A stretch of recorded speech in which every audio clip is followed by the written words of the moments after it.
I was completely broke at 25. Like checking my bank account before ordering guac broke. I had a degree, a full-time job. I did everything my parents told me to do, and I still felt like I was drowning. Fast forward 10 years, net worth just crossed 7 figures. And no, I didn't invent an app or win crypto roulette. What changed wasn't luck. It was unlearning 5 pieces of financial advice we were all told that are absolutely destroying millennials today. If you're between 25 and 40 and feel like you're doing everything right but still falling behind, this is the truth no one explained to us. Let's start with the most dangerous one. Save your money in a savings account. That's what I was told. Be responsible, stack cash, don't take risks. And to be fair, our parents weren't dumb. In the 80s and 90s, savings accounts paid 5, sometimes even 7%. Inflation was lower, cash actually grew, so parking money felt smart. Here's the shocking truth today. If your savings account pays you 0.5% and inflation is running at 4%, you're losing 3.5% every single year. Guaranteed, no risk. Just slow financial death. Do the math. You save $10,000. You leave it there for 10 years.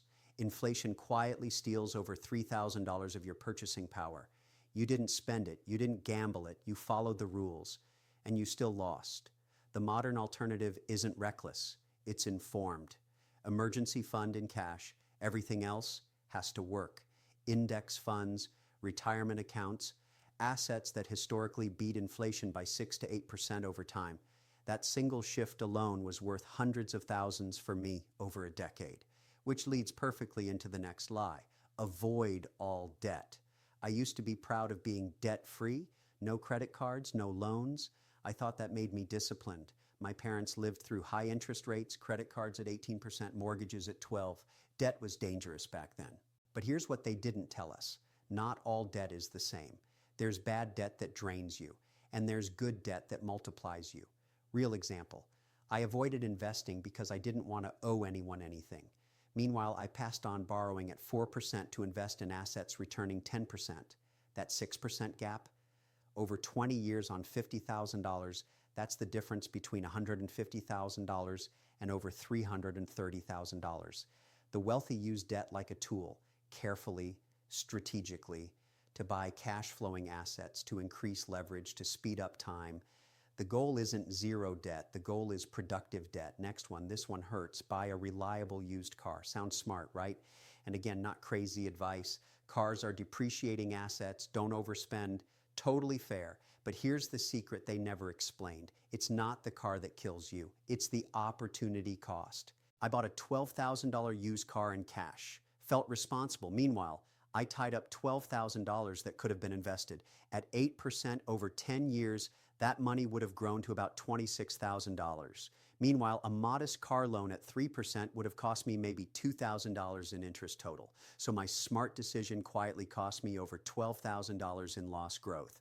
The modern play isn't buying flashy cars, it's understanding cash flow. If paying cash slows down investing, it might actually be the expensive option. Wealth isn't about avoiding payments. It's about maximizing what your dollars can become. Now let's talk about the most controversial one. Get a college degree no matter what. I was told college was the guaranteed path. Just get the degree, any degree. Figure it out later. That advice worked when tuition was affordable and degrees were rare. Today, the math is brutal. Average student loan debt is around $37,000.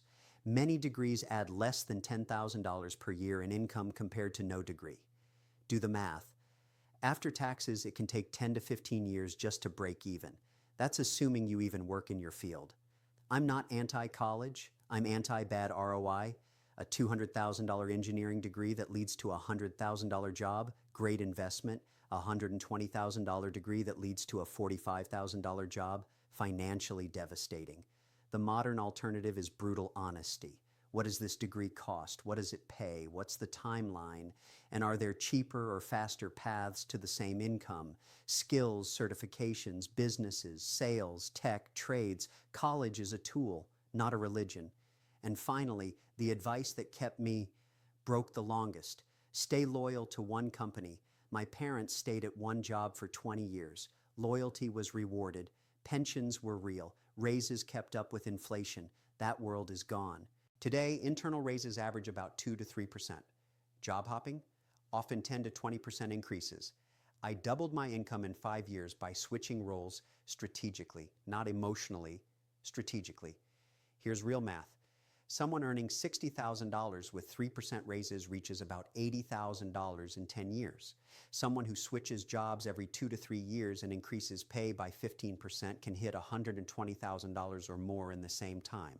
That gap compounds into millions over a career. Loyalty to a company that won't be loyal to you is not noble. It's expensive. So let's recap the truth that changed everything for me. Saving cash long-term makes you poorer. Avoiding all debt slows wealth. Paying cash for everything kills opportunity. Blindly trusting college ROI is dangerous. And loyalty without leverage is a losing game. Now, 3 action steps you can take today. First, calculate your real returns. Look at your savings rate versus inflation. If you're losing money, fix it this month. Second, audit your debt and cash. Ask one question: is this costing me money or making me money over time? Third, price your future, whether it's a degree, a car, or a job. Always ask, what does this cost me in 10 years? Here's my question for you. Which one of these lies did you believe the longest? Drop it in the comments. I read every single one. If this video saved you years of financial pain, hit subscribe. Every week I break down the money truths no one taught us, so you don't have to learn them the hard way. And in the next video, I'm exposing the biggest myth about budgeting that keeps smart people broke. You don't want to miss that.